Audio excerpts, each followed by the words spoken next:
tourism for our economy, but this isn't something new. At the end of the 1990s, we always had a privileged situation. At the end of the 90s, to be specific, we were third, and we have to say this now that we hear so much about the Spanish brand.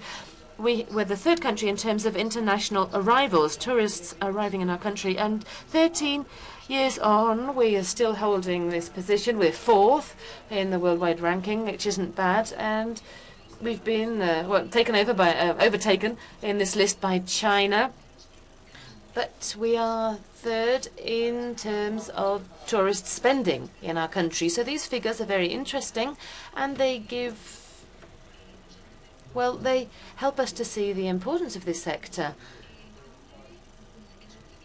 And given the rise of other countries in the Mediterranean region, they are offering a product, although the geopolitical and social situation, which isn't the subject of this talk right now, but is quite peculiar, and this appearance or this rise of other countries, which in some way could represent competition to Spain and its beach and sun product, means that the authorities have recognized a need to gain an advantage, to have a competitive advantage. And the choice has been to emphasize quality tourism. So quality tourism, and this obviously is done in collaboration with the Spanish businesses and authorities, the administration, national, regional, and local authorities. So I would like to mention two activities that we do. There are many more, but there are two that we are well known for. One is international and national standardization, hand in hand with AENOR. We have a colleague here. And the other one would be certification. And what is standardization? Well, let's see. I already mentioned a little bit about this. Oh, well, Josefa mentioned this, sorry. I always talk about the skill of making regulations. It's all about developing regulations, the development of regulations which ensure quality services, which must be based on a management structure. We're not talking about rules or regulations. This must be very clear, because what no doubt later on we'll hear about or hear from experts in companies that work with standards and rules. But here we're talking about regulations for the management of tourist services. So they are conceived to a certain degree in order to support professionalization of the sector, to improve internal processes within companies. And right now we have 22 regulations or rules on tourist quality. We have example, rural accommodation, travel agencies, hotels. So 22 tourist subsectors which have regulations on quality in the tourist sector, and these offer or provide them with tools in order to improve their processes and their service to their customers. We also could mention industrial tourism. Here we're talking about, for example, wineries. We have active tourism as well, and we also participate at an international level in the development of tourist regulations or tourism regulations over recent years in Spain. We also have the future ISO regulations for the tourist sector. So once we have these rules or regulations, and I'm sure that you will be familiar with this brand, this tourism quality, or quality in tourism, and where does accessibility then fit into all of this? So, as I said, we're talking about regulations, about the delivery of services as a tool to adapt internal processes with companies. And in the debate, we could talk about more technical issues, and I will be delighted if you have any questions in that sense. But in our regulations, we've been working for 13 years, and over this time, since 2004, 2005, particularly in our expert committees, and the expert committee of AENOR, we have been working with the ONCE Foundation, amongst others, to work with groups with special needs in order to incorporate recommendations or obligations within these regulations, which 13 years ago didn't include anything. There was no mention to accessibility, and over recent years there's been an increased awareness and awareness of the need to progress, because customer attention, customer services have to include these kind of guidelines. So we must not forget that the framework that we're working in is not just limited to accessibility, but we have specific regulations. There's no doubt that we have to incorporate these quality requirements within this certification. So the criteria regarding, for example, awareness in management. So there has to be a commitment amongst the decision makers in companies in order to bring about changes to make installations, their services accessible. They have to provide information to their customers, to their clients, and also we have to take into account the safety of installations. And we have to be very clear that this is a first step that must be taken to increase awareness amongst the managers in order for work to be made, for progress to be made towards accessible tourism. Of course, we can't cover everything here. There are specific technical criteria that we can offer, but here we're talking about guidelines, recommendations, some things which are obligatory with regards, for example, the commitment of the managers, the promotion of universal accessibility, and including accessibility within the management policies and processes. This must take into account the Rule 17,001, for example. Above all, it involves working with the employees and this attention for the details to deal with the needs of our clients and respond to their needs. So people, for example, a person who wants to go for breakfast, the buffet breakfast, they might need additional help, and also bidirectional two-way communication installations in hotel rooms in order to improve communication between customers or clients and reception desk. We have to take into account special needs, and we can see that these regulations involve management, customer services, and these are being incorporated, and we can see some examples. Also, importance is given to the role of employees in understanding the need to guarantee accessibility and to communicate this to the clients so that they can receive information about the installations. So the person answering the phone, the person dealing with clients over the phone, have to have information, correct, accurate information, so that they can inform clients about the services, accessibility of the spa, the hotel, the rural accommodation, or whatever it may be. With regards safety, here we would highlight the inclusion. I think here we can see it. The evacuation plan, for example. The evacuation plan has to be made available, and we stress that this evacuation plan has to include special guidelines, specific guidelines for dealing with disabled people, so that in case of an emergency, if there's a fire, action can be taken. So in this way, we want to make the employees, the business people, more aware and involved in the development of these strategies, these regulations. And maybe, well, 13 years ago, these things weren't included in regulations when we looked at quality in tourism, but no doubt there is a need to incorporate greater accessibility and safety regulations.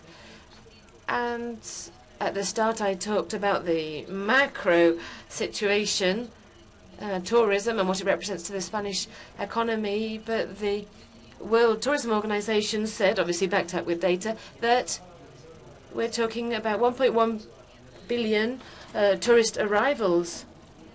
And here we're talking about 1 billion opportunities then, over 1 billion opportunities. So we're trying to work,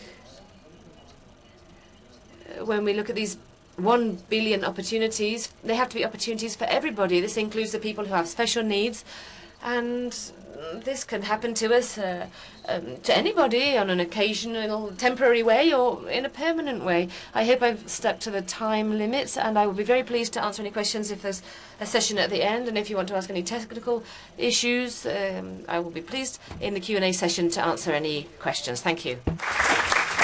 Muchas gracias. Muchas gracias. Thank you very much, Maricruz. I forgot to say that her speech was about accessibility as part of quality. Sorry, I forgot to mention that before she started. Now we have Juan Novillo Hofner. He is the manager for consumer affairs in AENOR, talking about the UNE 17001-2 standards. And the title is the certification system for accessibility according to the 17001 standard. He has been, or his career has always been linked to AENOR in different positions. He's worked there for many years now. He started off in technical area, certification of quality management, and in the year 2000 he was named as the managing director in Chile. And then he moved to the headquarters in charge of new products. He works with certification in universal accessibility, certification for social services, for example, homes, home assistance programs, and teleassistant programs, as well as special employment centers, as well as the certification in product design for elderly people. He has also been involved in the publication of guides and publications, different manuals. I can't possibly mention everything that he's done. Juan, I hope you don't mind. But no doubt if you investigate in AENOR, you'll be able to find his work. I know that you don't have a lot of time, but please, I would ask you to speak a little bit slower because both the translators into English and the sign language interpreters are going to find it a little bit difficult. They're going to maybe not be able to keep up. Thank you very much. I'll give you the floor. Good morning. Yes, can you hear me? Good morning. Thank you. Thank you to Fundación 11 for inviting us, Fundación AENOR, and I congratulate 11 for the 25-year anniversary. AENOR for 25-year anniversary, and 11 for the 75-year anniversary. So I'm going to talk about universal accessibility, but before that, I need to introduce the Spanish AENOR. This is a standardizing and certification body. It's a non-profit organization, and we do two main things, certification and standardization. Joining us here is another friend, a colleague from AENOR, because there's one in each country, by the way. There's one AENOR. In Spain, it's AENOR, but each country has its own non-profit standardizing and certification body.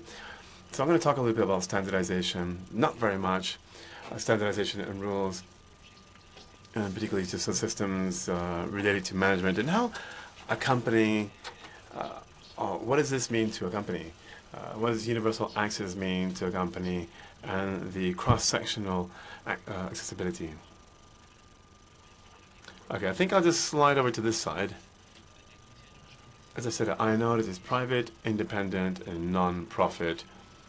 It's internationally known organization, and AENOR represents Spain in standardization or bodies, and international, both in the EU and in the international standardization body. As I said, we do two main things. We standardize and certify for the purpose of improving well-being in society. There's different fields and environment, products, services, different areas where we standardize and or certify. Well, standardization is a process where a set of representatives from society basically meet and produce a final document that addresses quality issues, accessibility issues, our environmental concerns, risks in a given area. It could be a product, it could be in a specific area, it could be an organization. Here today we're talking about universal accessibility. So AENOR has 30,000 standards. We're going to talk about one, which is 17001-2. And this is done by Spanish, who developed this standard in Spain? Well, the following organizations you can see here on screen: Fermi, Fundación 11, CEAPAT. This is a group of associations that represent disabled people, also different organization bodies of the government, NGOs, research centers, manufacturers, and so on. And we reached a document with minimum standards, which is linked to disabled people. These standards are voluntary. Our standards are voluntary. The people that apply them, or the companies that apply them, make the voluntary decision to implement these standards. It's a management tool, basically, that helps them helps the company decide how to develop universal accessibility. And these standards have been agreed upon. These are not standards that have been agreed by someone just because. These technical specifications, the characteristics and the attributes have been agreed among all the parties that form this committee. And finally, and at the end is what comes out. The result of this process is a document outlining all the standard content of these standards, which again are voluntary. Okay. Now, as I said, we have 30,000 standards. I'm going to talk about these two, the 17001-2 and sorry, -1-2. -2 is the one that talks about managing accessibility. We talk about accessibility here and there, about our product and the process, but in this case, we're going to talk about accessibility from a point of view of managing accessibility for an organization, and what does this represent or mean. This standard is aimed at companies, organizations that want to show their ability to have accessible services, meeting all legal requirements on accessibility, and then uncovering other aspects as well, such as communication, apprehension, and so on, and certain activities that people carry out in these environments, and certainly also for public bodies that want to increase their accessibility. This standard applies to any organization of any particular size, of any industry.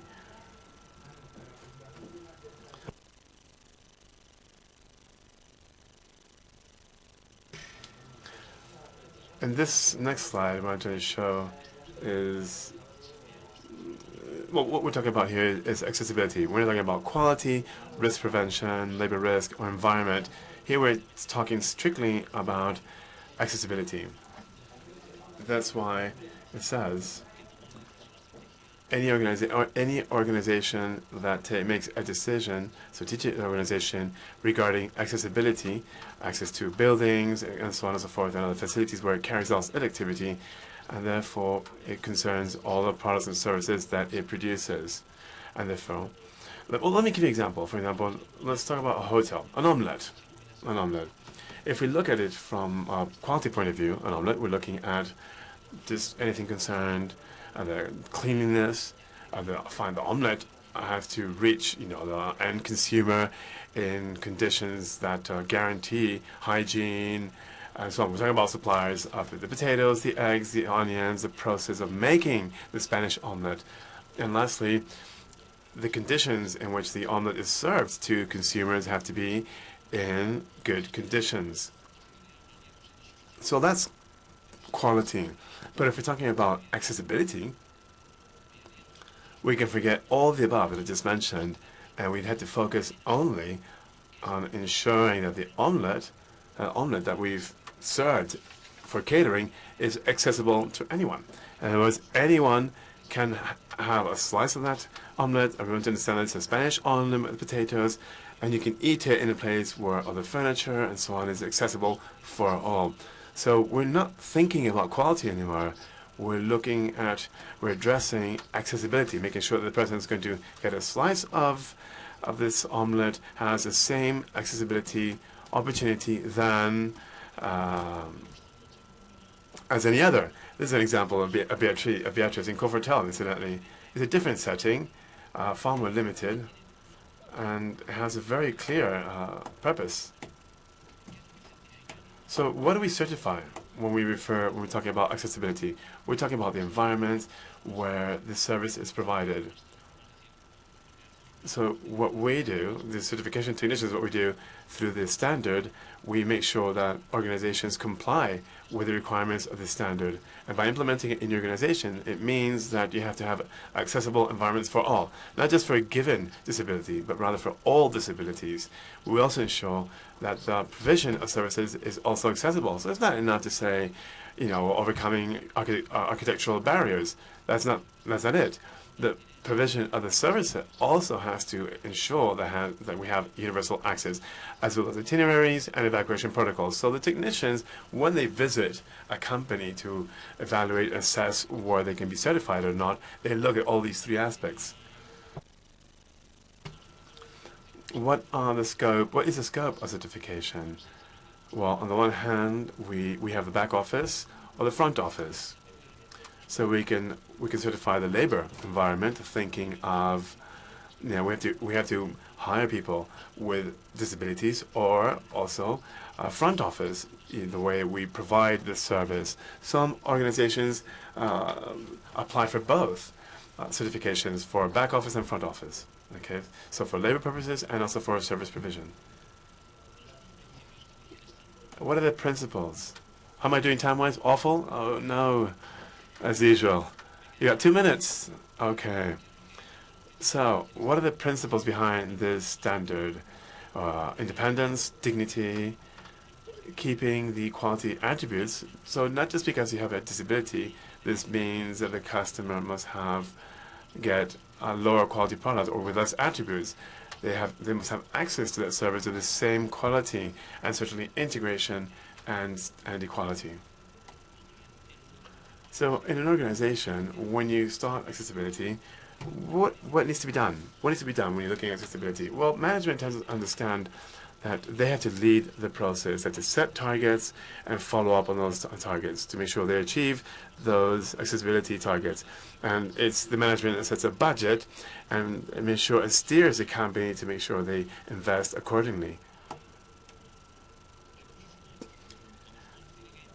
People resources. People's department, we have to train staff to make sure they can also provide the service to everyone. Evacuation, so they can provide the service to anyone, disability or not. But also maintenance is important as well.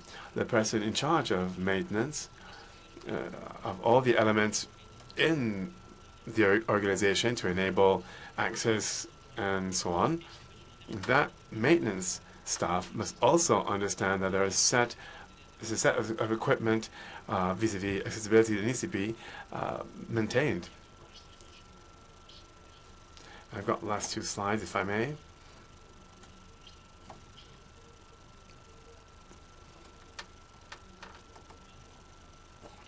Okay, so the person in charge of designing that model of provision of service must understand that there will be people coming with disabilities.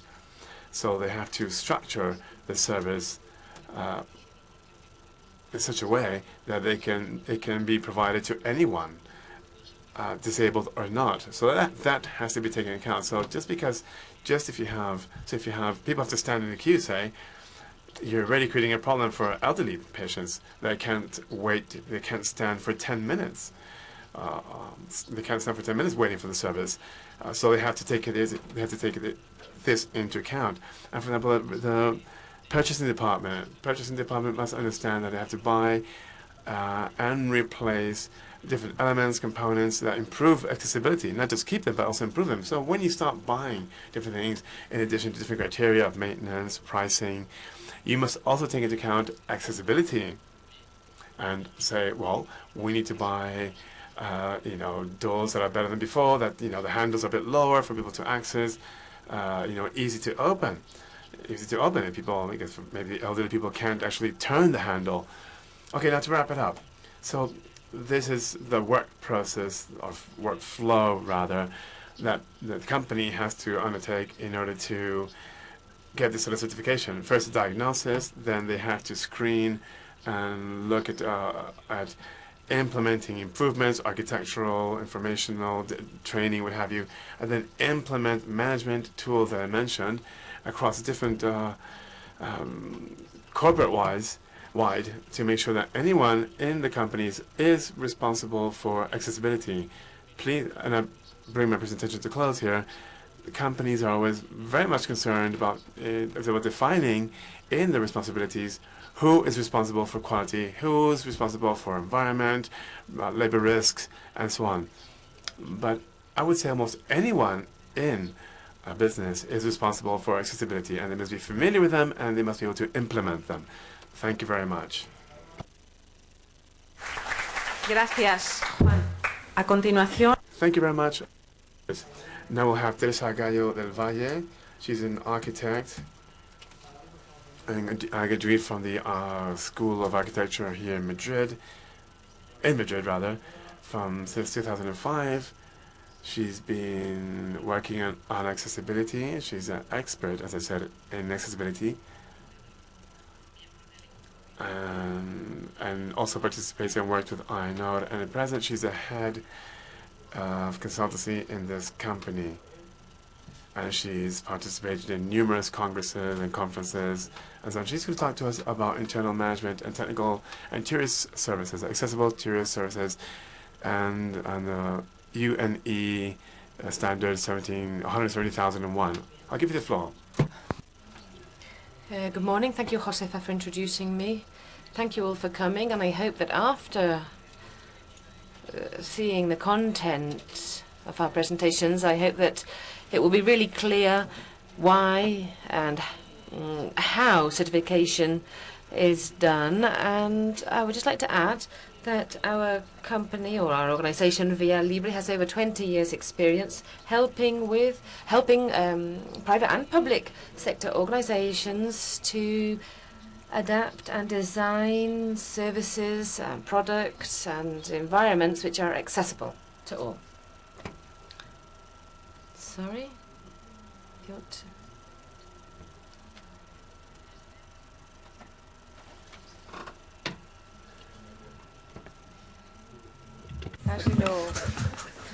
Es que esto no pasa. Perdón. Vale. Además, nuestra...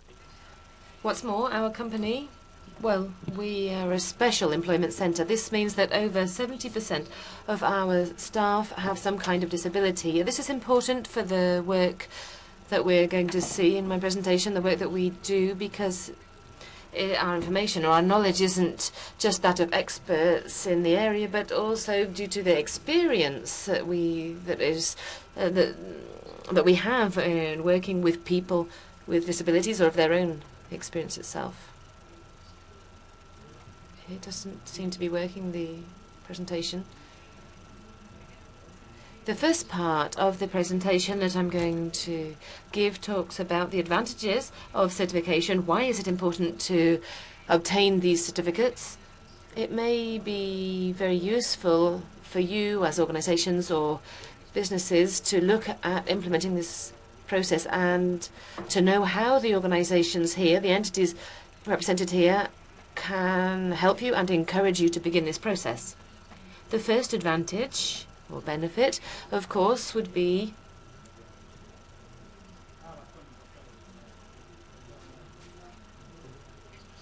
to make it possible for people to gain access to the environment. And this is important because this will promote or favor the integration of people with disabilities regardless of their physical abilities. And this is something that's been mentioned before by the previous speakers. This is essential in order to provide the service that we're offering. And this is why it's important to have the certificate. The second objective advantage to certification is that we have to fulfill the legislation. We understand that beyond whether the environment fulfills the rules or not, nobody considers whether a building or questions whether a building has to fulfill the plan for in case of a fire or in case of evacuation. But besides fulfilling these requirements, we have to think about accessibility as well as whether the services offered can be used by all in equal conditions. That's perhaps the most important element. It's very important that accessibility, as Juan mentioned, should be cross-cutting. It should be included in all of the decisions taken in the company. And in this way, we can make sure that the company is managed in an accessible way.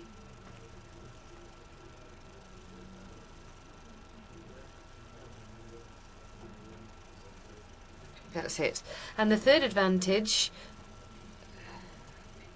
which no doubt is important to the business sector, is that this certification can help you to increase your market share. The data is very clear because there are over 5 million people who are looking for accessible services and environments. It's not just the individual who has the disability, but all of their friends or relatives who travel with them or whoever may accompany them on a trip in any kind of environment or place that's visited.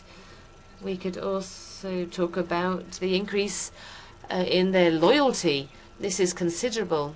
If they find a place where their needs are met, then they will go back and they will invest their money. And for this reason, it is very important to make environments fulfill these characteristics and provide accessible services, because this responds to a need which exists in the market. We could talk about it as a strategic approach. It's all about increasing business opportunities and differentiating a business from the competition. Your business can be accessible and provide services to this specific group. And as we'll see in the practical example, the example of Confortel that we'll hear about during this session, this is definitely an advantage. It's an economic advantage and also has an impact on the economic results of the company. If we talk about the UNE 170,001-2, this certificate shows that the needs of disabled people will be met, and it tells them that indeed the service or the product in question is indeed accessible, and this generates confidence and will make these people come back and use your services or products again.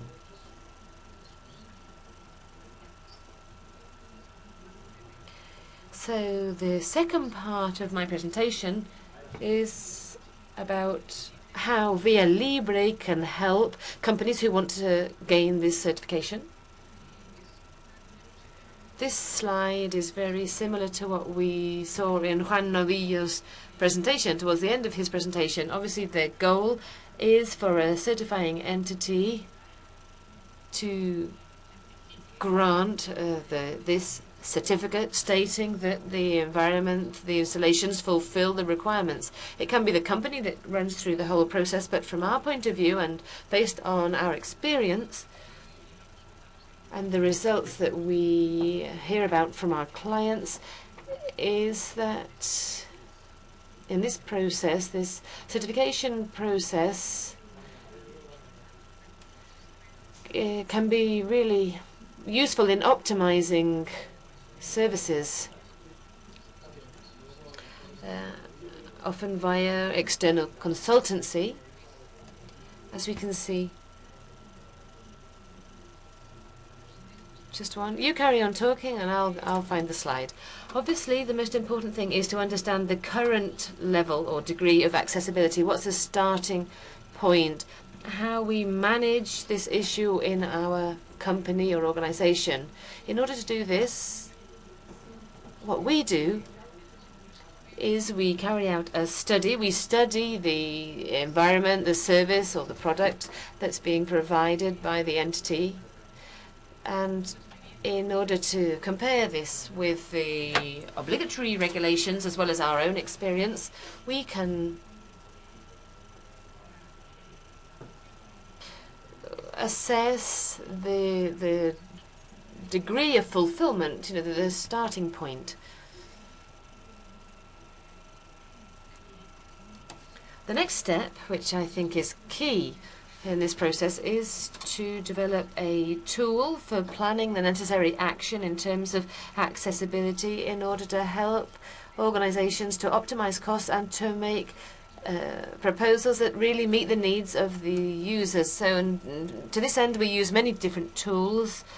Obviously, we use the obligatory regulations and standards, but beyond that, we include our own experience in order to help to prioritize and organize this task within the company so that the company can undertake these improvements in terms of accessibility in the environment, as well as the other examples we can see here in the presentation.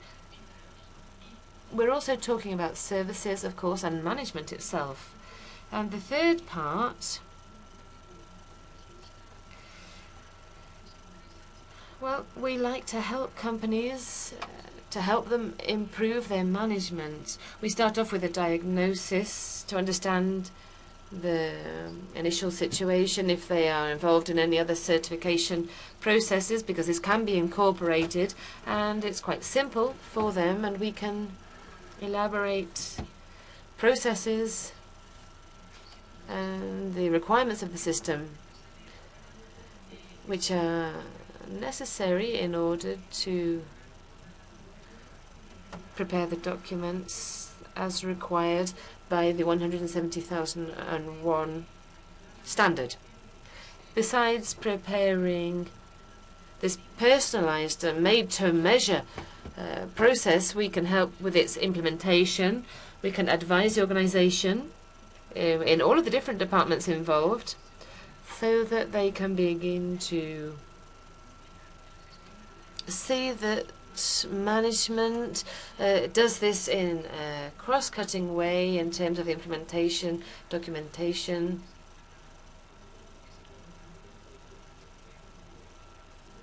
that may be generated. Another step, a very, very important one, in order to improve the service to clients, it's a common practice, or it's very common to have to deal with shortcomings in the training that has been given in how to deal with people with disabilities. So training courses can be given to improve skills and strategies, and also to give employees confidence and a feeling of security when they have to explain the assistance that can be provided or may be required, so that they know how to help people in an appropriate and dignified way in any kind of setting. And obviously, we have awareness work as well, so that all of the people in the organization can participate and be involved in the objective of obtaining this certificate. Another step would be to prepare the company for the visit that they will receive from the certifying body, so we can carry out practical preparation sessions. It would involve internal audits, looking at the environment, the management system, and the service. And lastly, of course, I think that our clients really appreciate that we give personalized assistance, helping with the audit in their company. We can provide a service accompanying them, and we can also help them to put into practice any corrective measures that have been recommended as a result of the audit. And that's it. Thank you very much. Thank you very much, Teresa. Following Teresa, we are going to hear from Beatriz Rubio. She's going to give us an example of certification in the tourist sector, Confortel hotels.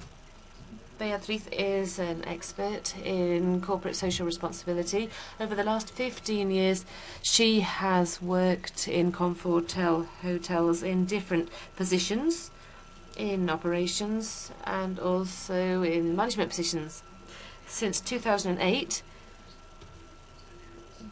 an accessibility manager this post was created, and she has occupied that position and has worked to obtain accessibility certificates for the whole range of hotels included in the chain. So I give you the floor, Beatriz. Nosotros hacemos. Thank you very much. Well, we make Spanish omelets, but we also work on making different areas and environments accessible. I brought up some pictures for you to show you a little bit of what we do and in which environments we carry out our work. Confortel Hotel is part of the ONCE business group. We've been 25 years anniversary, and basically we manage a number of hotels, and we're profit making company, of course, but we also part of our objectives is to introduce people with disabilities into the labor world, into working. Confortel is about 600 people. 9% of us working with 9% of the people working in Confortel have a disability, including our indirect jobs. It's about 25% of employees. This is a very important part of our project because we have a lot of we do a lot of awareness raising, and that's been a considerable advantage for us. It's a total of 17 hotels in 11 different destinations. When we first started working on accessibility over 20 years ago, these were ONCE hotels. We started developing products, accessible products, and accessibility has always been part of a brand image. But of course, with this kind of project, we do it with a lot more experience in a more planned manner. And participating in this project was, the idea behind this project was also to differentiate ourselves in the industry and make accessibility as a strategy so that Confortel can become a brand specialized in accessibility, as I was saying. My colleagues have spoken already about on leadership, customer focus, and so on. But unlike any project, this must be led by top management so that it permeates the whole company. And it's very important to work on people working directly with end customers because they will be delivering the service. So it's very important to have accessibility, but the staff must also understand and know how to address anyone with a particular disability, how to manage a situation on an unexpected situation. So we work a lot in training programs. It's an ongoing training program from the very moment you hire someone throughout their stay in our company, throughout the development of their career in the company. With respect to our hotels, what we do is we remove barriers, and by that I mean we work on removing barriers by developing a design for all. We're not a hotel chain for disabled people. We're a hotel chain for all. So we can have someone with any sort of disability, but also someone without disabilities. So we want all the areas of the hotels and all the services to be standardized for accessibility, because we want people with disabilities to feel fully integrated, to form part of our hotel. And what we do is guarantee that at all times we do manage this correctly. We're focused to all customers, but we focus again on customers with disabilities because we feel they need, as I said, specific training for our staff, and disabled people need special attention. And we were very lucky to have a large number of our customers are in fact people with disabilities, and that's part of our daily work. So through this process, in handling these sort of patients, the customer feels just like anybody else and just goes about unnoticed as well, which is the overall goal, the ultimate goal of this system. After implementing our universal accessibility program and our certification of the INR through the INR standard UNE 17001, we had a number of things to do. First one was to do proper planning, because when you work when you realize, when you start working on these things, that you need to think about all the different disabilities, not just blind people, which is really our origin was working with blind people, but you have to reach out to all sort of disabilities, and you start thinking about it. So when there's different areas in the company that also different hotels in different areas, so planning accessibility also becomes better priced, because you do it from the very beginning and you do it in an integrated manner, and it's better to do that from the very beginning than after building a hotel, of course. If there are any faults or mistakes, the management system enables us to detect those flaws before, so that they never actually impact negatively on the customer. And we also have audits and get feedback from customers, so we introduce accessibility plans and improve them on a yearly basis thanks to this feedback program that we have.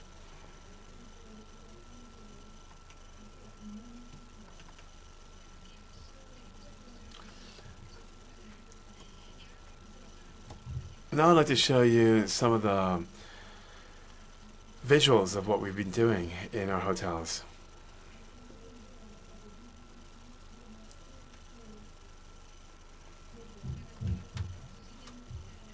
So what I mean is we're going to show you some photographs of our rooms and so on. Now this is also what we do vis-a-vis audits. On the left-hand side you see non-accessible, and on the right-hand side with a little bit of assistance or just a little bit of extra work.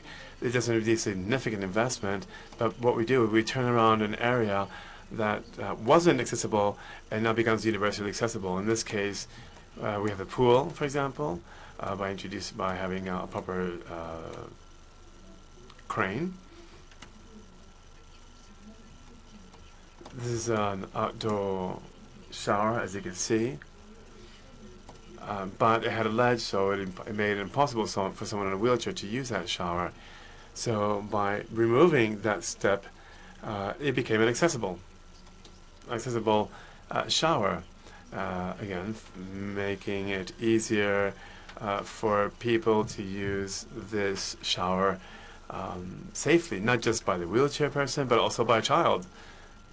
This is another way to show you, for example, signs. You can see on the left-hand side, well, the numbers, as you can see, were a bit, as I call it, for a violin player, because they were vertically placed. But now, but that's done differently now. This is, for example, in a hotel where we looked at diagnosis on accessibility before certification, and although we work with accessibility factors from the very beginning, sometimes we manage also certain hotels.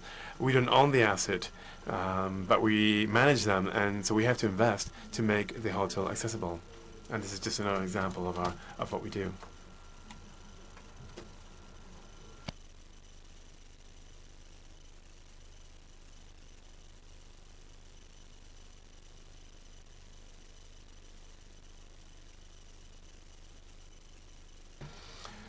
So here this is a telephone. You can see a telephone that's adapted for blind people, but compatible also. People that have cochlear implants, or people with a hearing disability. It's a phone that we have in all our rooms. And it's part of the Comfortable-based product. So you can find adapted telephones not just in special adapted rooms, but also gradually this accessibility is being rolled out to all the hotel rooms. Obviously, an adapted room has a number of support mechanisms and barriers, what have you. But we are introducing a lot of accessibility features to all our rooms, because adapted is useful for most people, not just for people with a specific disability.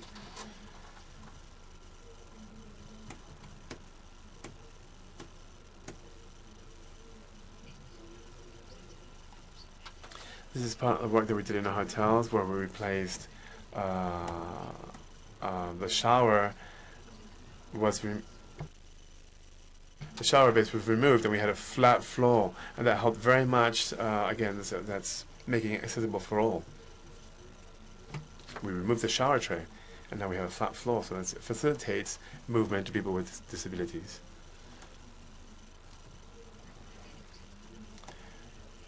And here, for example, the toilet with all the right supports. This, for example, in a hotel that we have some problems there. If there's an element that's not adapted, there are many solutions out in the market to help you change that. In this case was, for example, using devices to change the height of the toilet. But we make sure that all components are accessible by avoiding the use of too many accessories also, because it becomes more cumbersome for the end client. And also we do it in such a way to make sure the aesthetics is also very good. So it's accessibility and also looking after the overall aesthetics of the room.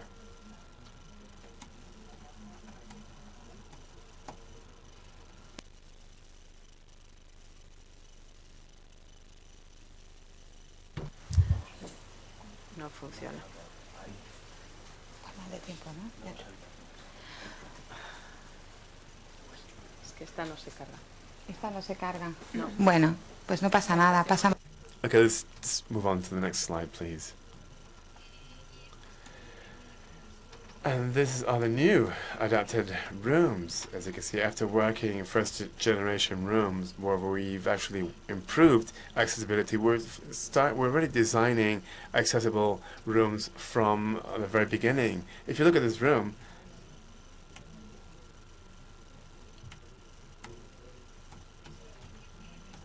this is a room that has proper beds, all clients, articulated beds that all patients, disabled or not, appreciate it very much, but they're good for all sorts of people, and so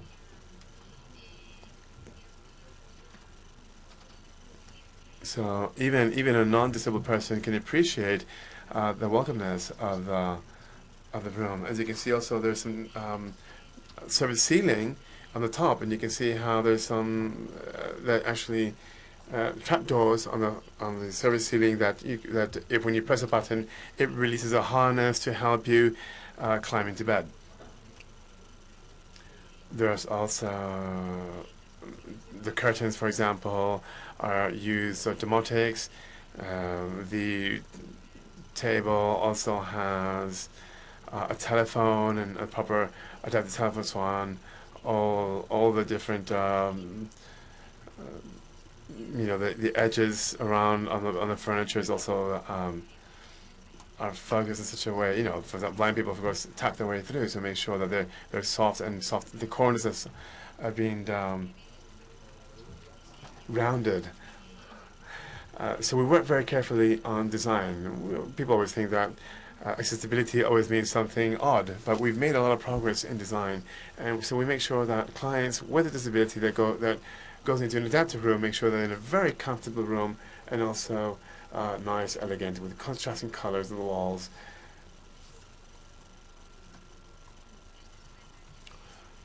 This is another photograph of another adapted room. And this is the bedroom of the bathroom of the bedroom. As you can see, movable parts, and so the room can be used by anyone. And that's it. Thank you very much. Gracias. Thank you, Beatriz.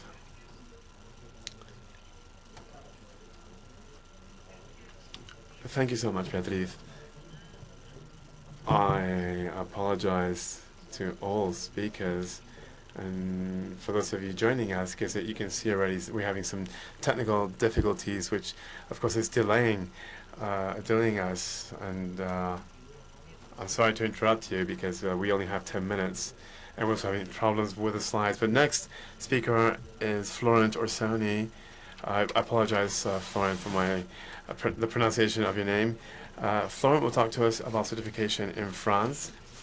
He's the president of the AFNOR body, which is accessibility for constructed facilities. He joined the Atlantic School as head of sustainable city development, and also a master on mobility and so on, very much focused on sustainable environments.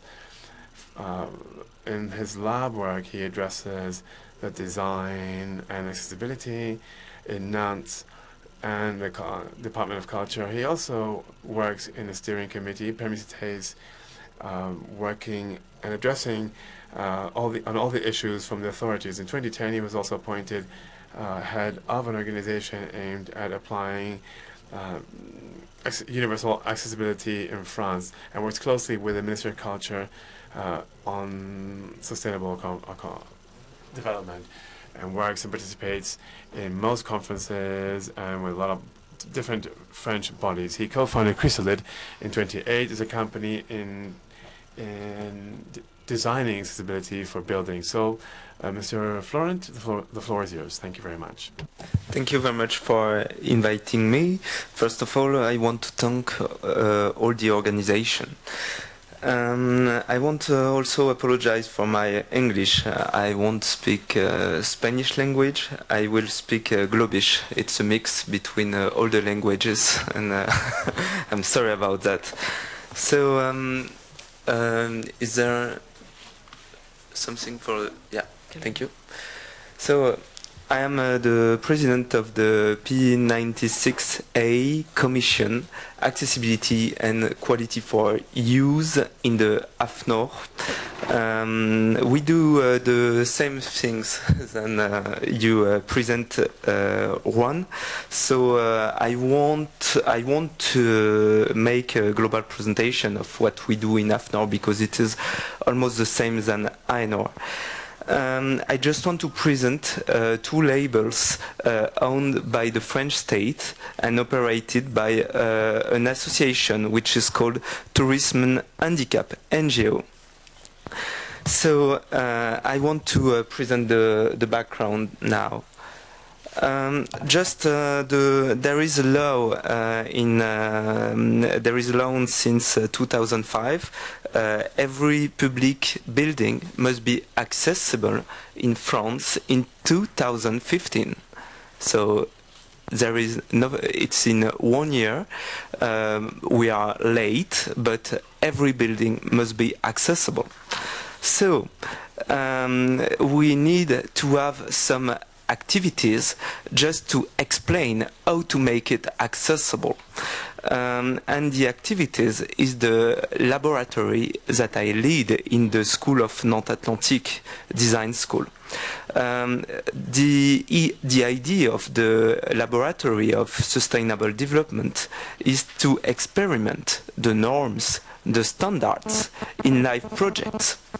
We have an ecosystem of partners and students, and we try to prototype to see what the norms are and then to disseminate the knowledge. So I will explain you how everything is mixed in a global strategy. So what about the organization of a label in accessible tourism? Maybe you know already this. So it's a famous label which is called, sorry, it doesn't, okay. The famous organization is called Tourisme Handicap. I don't know if everyone in the room knows that, but the Tourisme Handicap, it's a global organization. There is the owner of the brand, which is the Ministry of Industry. Okay, it's a brand. Then for the organizational aspects, you have an NGO which is called Tourisme Handicap, okay, and then there is a label which is called Tourisme Handicap, and there is another project which is called Destination for All, Destination pour tous, and I will explain you why we go from Tourisme Handicap to Destination for All, and what are the differences between the two.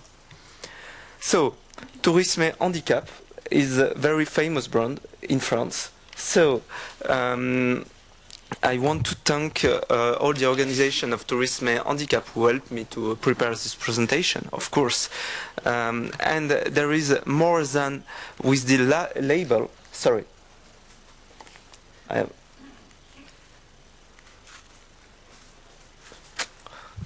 doesn't work. Can you just go back from 2 slides? Ah, okay. Okay, good. So now I have the last numbers. So more than 5,000 touristic places are with the label in June 2013. So very good. In every area of the France. There is only one area, it's a Corsican area where there is no label, and I am from Corsica, sorry. But, so, you see, it's not universal access maybe because you have the disability families. It's not universal access, so you can have at least 2 good marks for 2 disability families, and maybe 5, maybe 4, okay, with all the disabilities. So it's a pity, but that's it. So then we have to develop and to explain what to do. And we work, as Fefa said, we work with the Ministry of Culture. Sorry. So we work with the Ministry of Culture just to produce some guidelines. It's not guidelines, but it's the case studies to explain how to make it accessible. And I can say you that the Ministry of Culture, that some people are really aware that accessibility will improve the quality of use in all the ancient monuments. So we try to implement that, and we have a website just to disseminate the knowledge with the buildings. Then, when you look at some examples that we develop, case studies in live project, I'm sorry, it doesn't work. Okay, no. So that's it won't. When we work on when we work on special issues, you can see a step on the front of shop. Okay, and when you see the step, you can see it would be very difficult to make the shop accessible. Why? Because you have to go with all the partners around and maybe go outside just to see what to do. And then you see you cannot have a slope in the shop. So you go on the facade and you see there is a global shop and you try to make everything accessible, and you try to implement some brand or to show what is good to see. So when we work on accessible project, we have seen that this is not only a question of label, this is a question of partners, how to work in partnership. And then we have seen that it wasn't the only solution to have a label which is called tourism and handicap, and we move towards destination for all issues. So there is a change. Okay, we go from a new challenge. The new challenge is not label, is not guidelines. This is now the new challenge is on actors coordination, I'm sure. It's also on focusing on innovation tools, brand service qualities. And we go from normalization to global approach. And I want to show that in my presentation and also in the AFNOR Commission. We are going towards this in France. I'm not sure if it's the good solution. So what is the project of Destination for All? Destination for All is a project, so there was a study with the owner of the label Tourisme et Handicap, and they told, we want to go in a network. There was the user told us, oh, okay, I can go towards a place, okay, I say it is accessible, but what about the accessibility chain? What about the transportation? What about the shops? What about the information before? So we decided to go wider with the label Destination for All. So you see it's evolved towards a territorial approach and a strategical approach. But there is a question. How can we measure it?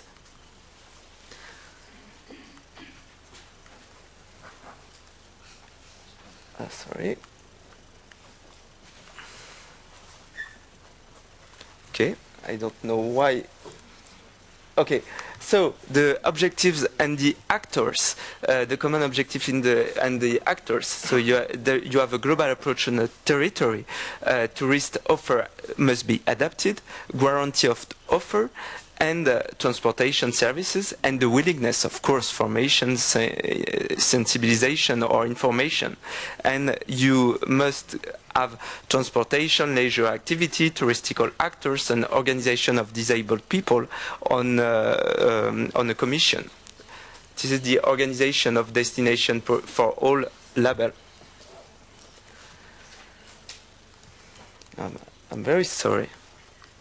So you must answer to the criteria for 2 disability families at least, and you must define a territory with maybe a town or something like it, and having some places with the tourism and handicap label on the territory.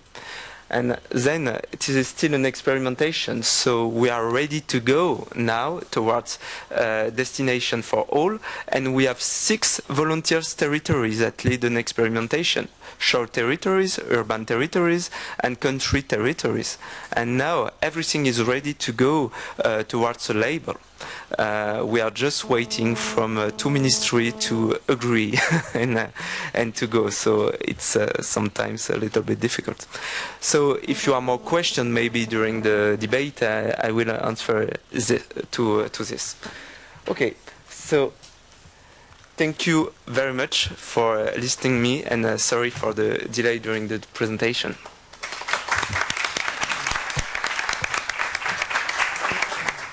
Muchas gracias.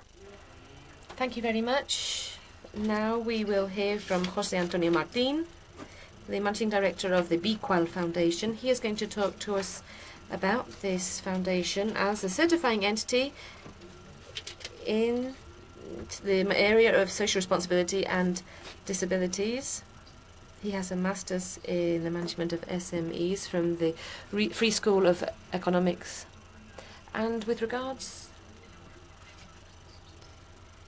the preparation of sustainable reports, he has experience, and he's going to share his experience. He's working in this label or this brand that he's going to talk to us about. He worked in Bedif, working with groups of physically disabled people. And this group involved 50 different entities. Thank you very much, Antonio. Thank you very much, Josefa, for your presentation. As a representative of this Fundación, I'd like to congratulate you for this for organizing this 4th Congress. As you said early on, we started straight to work, but we have a full room here. You said I have a few minutes left because we wanted to have some time for questions and answers after this roundtable and to exchange views with our audience. I don't even have 10 minutes that you promised, so I'll try to not talk of what fun time I had in the previous 3 conferences and how much I like the moderator and what a fantastic city this is. Just tell you what are our objectives, some features, and the value proposition that we have, and the certification. As you can see, the advantages of this certification for companies. This is of work that we've developed, and FEFA has participated actively, and Teresa has also worked with us, and Beatrice as well has helped us in some of the projects that we've done. 2 years' work, and it came about, just very quickly, the background, it came about the need of companies that do important things with people with disabilities. I'm sorry, there's a lot of interference. But also to work alongside, to pressure the government to comply with legislation and to press forward with the business responsibilities. This is This big qual stamp is aimed at promoting compliance with the law.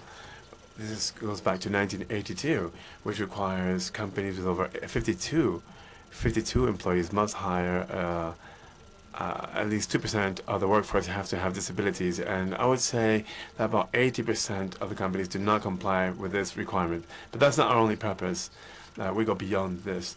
And in general, we are aim at improving the level and the quality of employment of people with disabilities, and also increase the quality of the products and services that are produced for all people.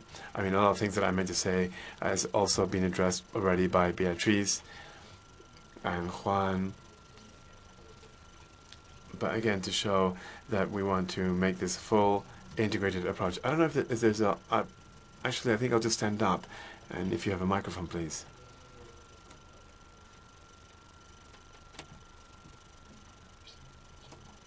I think probably sitting down is more comfortable, but I have to keep turning back my head so I can see the slides. Well, just general features, as I said. We want something that's transparent, simple. We don't want to make it very complicated for companies. In other words, we want to burden them with administrative paperwork. There are 3 processes before. First of all, they basically first understand the organism or the body. There's an audit as well. There's also understanding the needs of the organization or the business. Are there any deaf people joining us in this room? No? Or hard of hearing? Okay, well, I'll try and go faster then.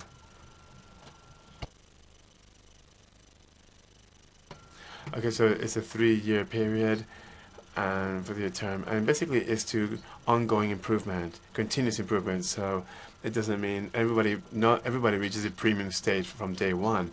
It's just basically see what your current state is. We suggest improvements, and then you work your way up to premium. There's different areas where you look at management of people, accessibility, strategy, and leadership. And if you don't meet the requirements, obviously you're not given the certificate.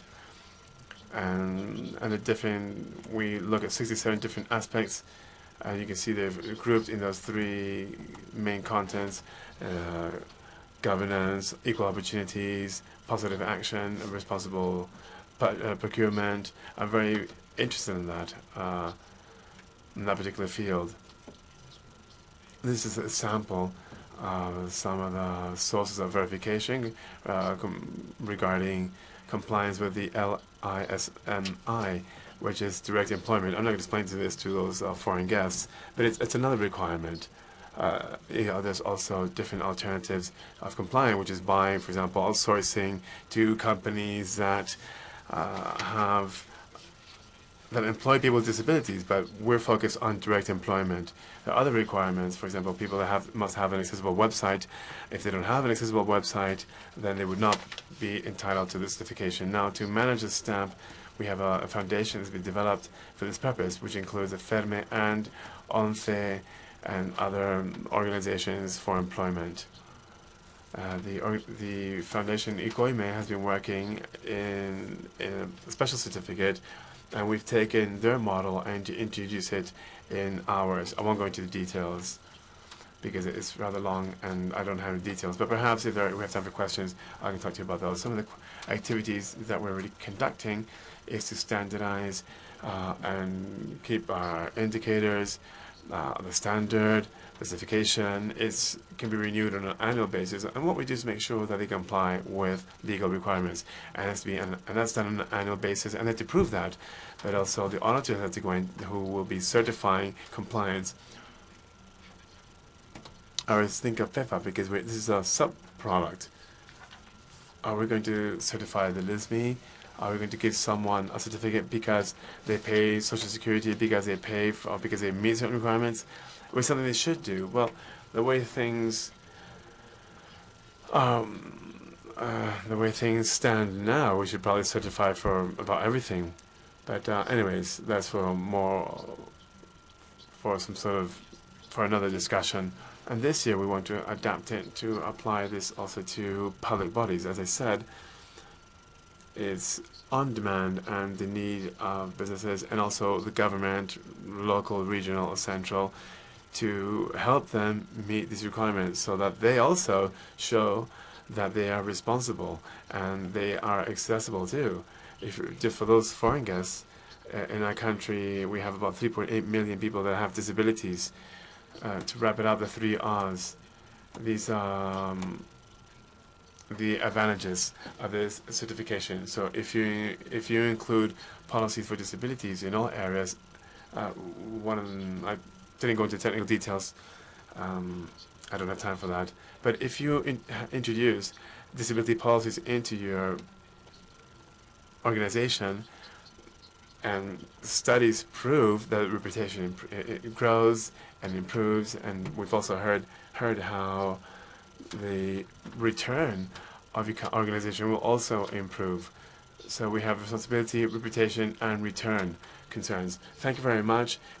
Yesterday, the certifying committee met for the first time. We certified 7 bodies: Gaz Natural, Fenosa, Cyro, PricewaterhouseCoopers, Covera, which is they bottle Coke in Catalonia, Albertis, Aurillac, and other large companies. And we're currently hope that this will become the stamp that people will acknowledge and understand that this is the stamp representing certification for disabled and accessibility. There's different bodies that support us, and if you have any questions, I'll be more than happy to answer them. Thank you very much. Thank you. Thank you very much, José Antonio, for your speed. And I believe you probably have some questions, and I suppose coffee can wait. I know you might be very thirsty, you want your coffee, and I will skip my duty as moderator to summarize the content of this roundtable. So I think what we'll do, since we're short of time, we'll go straight to questions. Let's say 10 minutes, because we started with 10-minute delay anyways, and then we'll go for coffee. Anyone?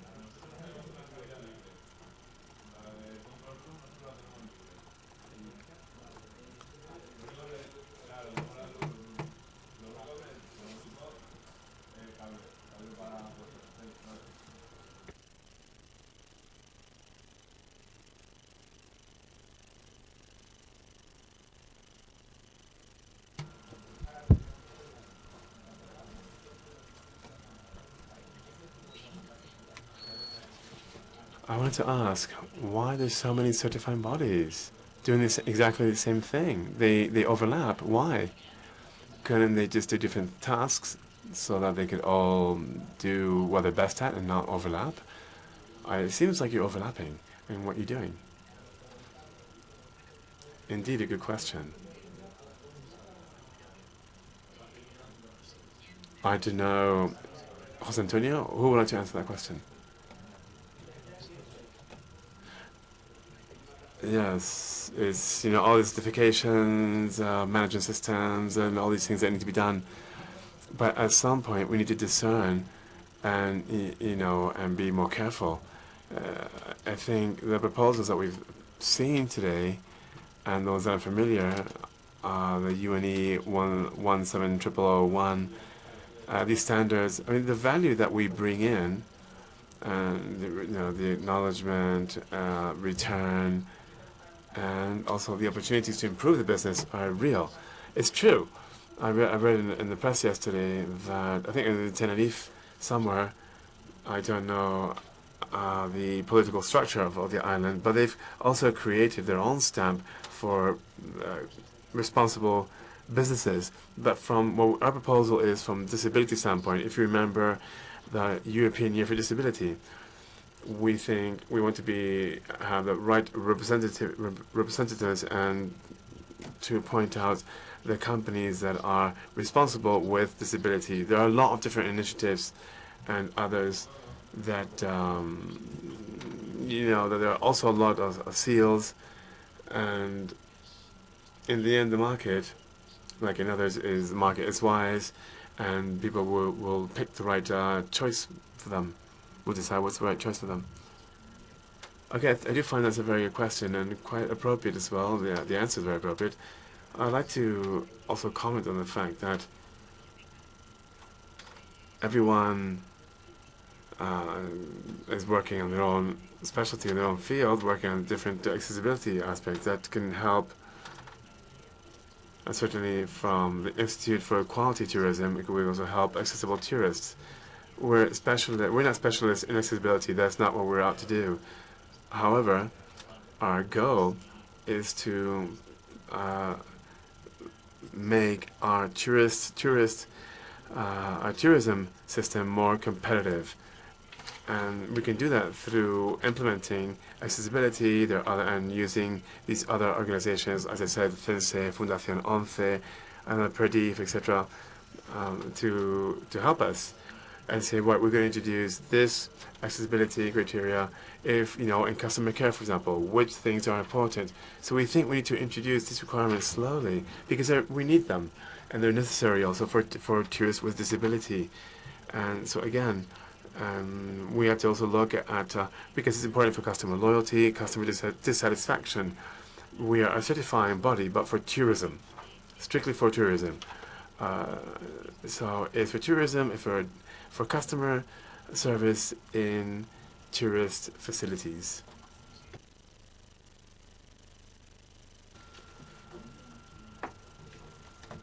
We've heard about the inflation of certification. I think the approach on certification and how to address accessibility, I think they're all different approaches. I think all the companies here that have developed different certification programs with their own brands, I think they have a different approach. They all look at similar things, but there's diversity of approach. That depends on their own activities and how they certify. And in the end, it's the market that will decide what they need. But I don't think that diversification is bad. I think we have different approaches. And I think anyone can choose, any company, any organization can choose how they want to go about certification. Any other questions?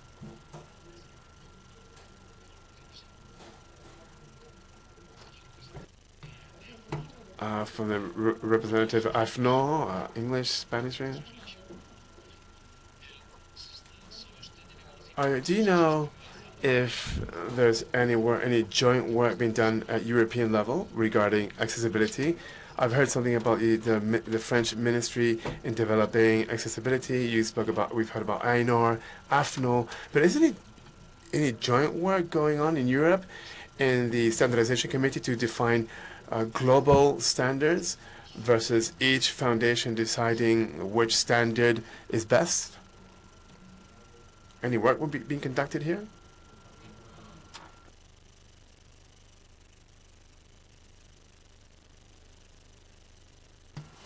Sí, efectivamente hay un grupo de trabajo. ¿Te puedo dar?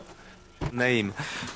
We are involved in it. I am invited as the president of the commission, but in fact, I will speak very frankly. Cut off the camera, please. But some person in the ministry in France doesn't trust to a European approach, so they want to develop their own standards. Yeah. The French standards. Is that what I can tell you? But I want that to be cut. But how can I be politically correct? Yes, we are trying to do this. To do together. I am very. I want to be to have a coherence, a global approach. You have seen my laboratory connected to AFNO, connected to the ministries. We try to have a global approach, but very hard to do. Very hard to do. And for example, when I go to European Commission for AFNOR, for example, for the European approach, I am not paid by the ministry, for example. And I have no person from the ministry going with me because we develop our own standard. Yeah, yeah, it's in France. But Perdón. to answer to the first question, we develop a brand, a state brand, to have a global approach. So very owned by the state. But sometimes they want to develop the only one approach. So there is a lot of things to do. And to do for that. Maybe because French people doesn't speak English so well as me. I don't know, really. Perdonar. Excuse me. We've got 3 questions, and I'll give the floor to them. But before that, I want to answer on the previous question to say that the European standardization body, in fact, there's 3 standardizing bodies, Sensenelec and EPSI and so on. They're working with the European Commission for about 3 years now, at least 3 years, in line with the idea of standardizing or addressing standardization, a shared standardization, a common standardization. A project focuses on accessibility on technologies, and the other one is on architectural aspects. And also the European Commission is working, and I think they've been doing this for a year now, and European accessibility law.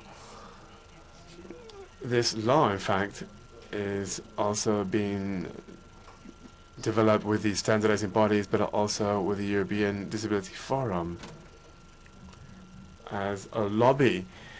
This is a lobby organization representing people with disabilities in Europe. So, as I said, we have 3 questions from the floor.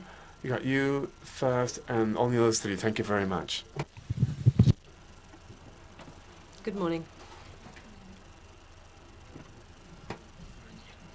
Good morning. I'm grateful for being given the floor, and I wanted to say that throughout the structure in terms of certification, stamps, and quality labels, I think it's quite well consolidated, but I've realized that when it comes to selling accessible tourism, we fail in that nobody knows which places are accessible. And something which has really caught my attention, in the French case, I think they called it Destination for All, Destination pour tous. This is very good, and it deals with each disability. It would be good. I don't know whether the Q quality organization could take charge of implementing that label with each symbol,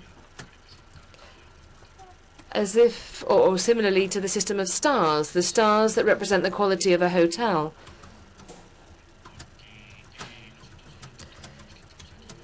All of us here, we are familiar with the certificates, but not in relation to people outside of this world, the general public. They don't always understand the tourist certificates. I would ask the speakers to take note of these questions. We'll hear the 3 questions, and then we'll answer them all at the same time at the end.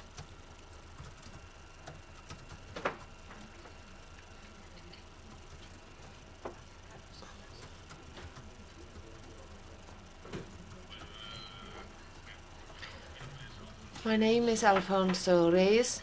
I'm an architect. I'm the director of sensitive urbanism, or town planning. And I think that this responsibility has been understood for some time. We have to give a response in our work. And this, well, has been the case for 12 years, and we really understand it. And I would just like to make a comment with regards this cult of standardization. Well, I work more outside of Spain, And I would apologize for my Spanish because sometimes I introduce concepts from other places, but in Spain I've seen that there is excessive cult towards standardization when in reality it seems that the norms, the rules are imposed. We can see this with the famous technical code that's been imposed in architecture. It's like this great kind of Bible or book that gives all answers, but in fact it's just deceiving the people. Sometimes we get a stamp from ANOR or from elsewhere, but really, do clients know what's behind this? Do they understand the process by which this recognition is obtained? Often, please, what's your question? I have worked on quality manuals as well, and above all in the ISO 9001, and I think he said the 12001, and there is excessive cult or importance given to certain areas which could be quite superfluous from the client's point of view. I think that the proposal of BQual is very interesting. This is progress compared to the ANOR stamp, which can be read well, it has two readings, two interpretations. It's yes or no, black or white. How can we make it more participatory and less imposed?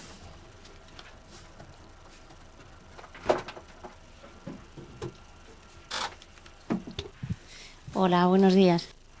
Good morning. My name is Natalia Ortiz Derrate.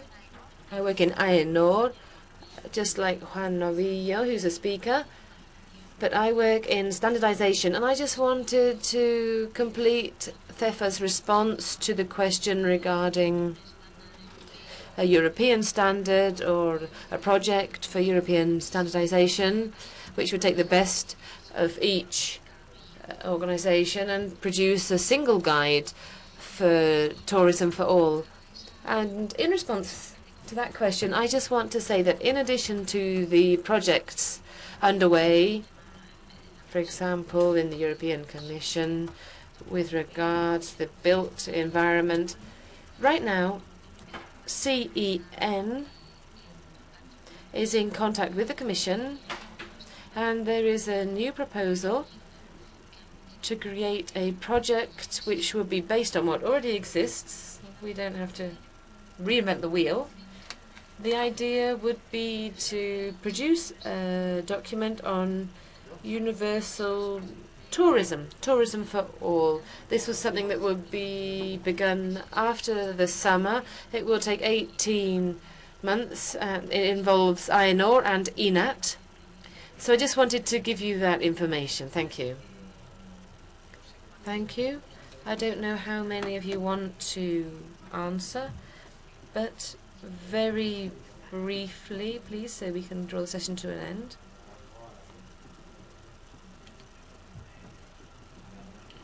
Well, I think some people perhaps were referring to what I said, but I would like to go to the second thing mentioned by the gentleman. Well, you use certain words. You talk about deceit. You've talked about the fact that the client doesn't know what they are buying. You've talked about excessive standardization. Well, let's take it step by step. I think clients know exactly what they're getting. The standardization process, certification process, as explained, when a customer takes the voluntary decision to obtain a certificate, then this decision has really been thought about beforehand, in my view. Secondly, certification, what it wants to do is to give the potential client for the services that have been given the certificate, well, that individual is the person who is most interested in knowing whether the place they're going to complies with the requirements regarding accessibility. And so what the certification provides is confidence. So this person, when they go somewhere, they go to a destination, they feel confident that they are going to be received under equal conditions as other customers. What about this cult towards standardization? Well, I agree with you in that in the Western world there is a cult towards standardization. All countries have regulations developed establishing criteria regarding quality, environment, safety measures. Why? Well, this is because standardization seeks to harmonize and clarify the minimum requirements in any field that we all impose upon ourselves in a voluntary way. So, in other words, standardization allows us to progress. We can get technical assistance or technical products, things produced anywhere in India, in China, wherever, but we know that they will fulfill the local, either European or American requirements. And this allows us to have this process of delocalized production. And we can get the equipment, these bulbs, television screen, the wood, to know that the wood has been managed in an ecologically efficient way, an environmentally efficient way, and that is standardization. And sometimes the public administration in their legislative development talk about these standards because it is the standard that best summarizes the issue. That's why standardization exists, and that's why it is such a large-scale thing and exists on an international scale. I would like to just add to what Juan just said. You said that the IONOR stamp is not yes or no, and I think here we need to mention the ongoing improvement element, and a company that offers appropriate accessible, well, what happens is that year after year this commitment, those improvements and the objectives established by the organisation should be fulfilled. So there exists the possibility to grow and improve. Maybe, well, it's not called premium and sub-premium, but the objective of the standard, the objective is not to assure that you're 100% accessible, but that work is being done and progress can be made in an ongoing way.